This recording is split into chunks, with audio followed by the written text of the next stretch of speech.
Hi guys, we're sitting here today on a very important issue, I have to say. The rule of law, of course, is very important, but what is also just as important, fundamental to society and the way we live, is the other side of it and the maintenance of that law, which of course is looking at miscarriages of justice.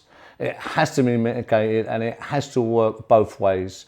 I'm here today with Kirstie Moore, whose brother is a victim of a massive miscarriage of justice. And I really want to draw attention to that because I know about this case, you know, and there are a lot of really big holes in this case. And we need a lot of support behind it. This person is in prison unlawfully for a murder he didn't commit. And of course, this needs to be righted for him and his family. Kirstie, do you want to tell us a little bit about it, please, about this case? Yeah, so basically Jason's serving a life sentence for a crime he hasn't done. And if we were to go into the case, then we'd be here quite a long time. But what I can say, if anyone's interested in a case, please go online and you can read various articles in The Guardian, the Ilford Recorder, and ITV did a piece on it, so did the BBC, to get a really good grip on the case. But basically, we're now going to the Criminal Case Review Commission for the second time with our fresh evidence.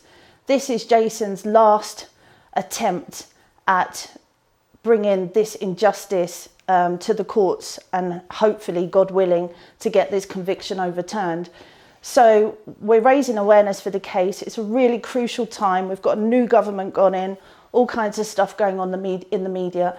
As you've seen in the past, you've got the postmasters, you've got Andrew Malkinson, all cases that prove that the system is broken.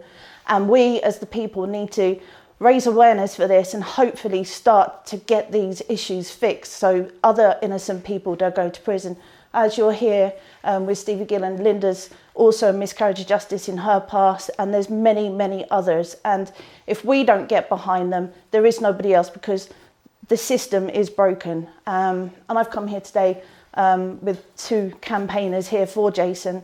But most importantly, the victim's family support this campaign. They have done for the last 11 years. They know that the wrong person's in prison.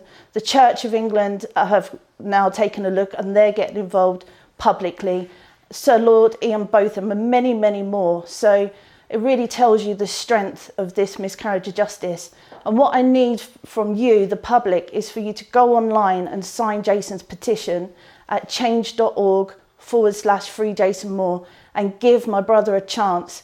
But not only give him a chance, give all the other innocent people in there. We need to show the world that these things are happening all the time. And unfortunately, the view of something like this, unless it's happening to you, people aren't really that interested. And I'm saying to you, get interested because it could be any one of you at any time. Yeah, and I'm saying, there's an old saying that comes to mind. All it takes for evil to prevail is for good people to do nothing. And that's very true. So just sitting there doing nothing is not. That's why I said the rule of law, of course, is very important. But the other side of that, to mitigate that, is the miscarriages of justice and the corruptions, all of this kind of stuff. That needs to be focused on too, for all of us as a society. And this is definitely one of them cases, you know. What do you say, Linda, about this? Kirstie approached me and I agreed to meet her. And she gave me a dossier that she'd compiled on her brother. I read it and it's blatantly clear that he is a miscarriage of justice. I am a total supporter, even to the fact of my new book, my prison diary. Jason wrote a poem and I've put that in the front of my book. And I've also put a picture of Jason in my book so people can see he is still innocent and still fighting. I mean, in one little thing alone, the perpetrator was described as 5'10", slim with a bald head. Kirstie's brother is 6'4", 18 stone with hair like you, Stephen. And now we have the witness, sorry Stephen, now we have the witness that basically convicted Jason saying all these years later that he got it wrong. And that is the evidence that's gone into the Criminal Case Review Commission, and it was obtained by NewsQuest through a journalist, Charles Thompson. This case has corruption written all over it. Yeah. And I'm telling you now, if you don't help me and everybody else that's in prison, innocent, get these problems fixed, it will come to your door, it will come to your family, because nobody is immune from this. If they want you as a body, they'll take you. Exactly, which is what happened to me. Yeah. And she's, you know, and she's shaken, this lovely woman, and that just reminds me of what this does to the family unit, the wider community, all of this stuff. It's just not right, guys. So this is the real stuff. Highlighting this case now, immediately, right here, big case. You need to get behind it. You need to support it. Where do they go again, Kirstie? So, one more time, please. Yeah, one more time. Two pieces of this.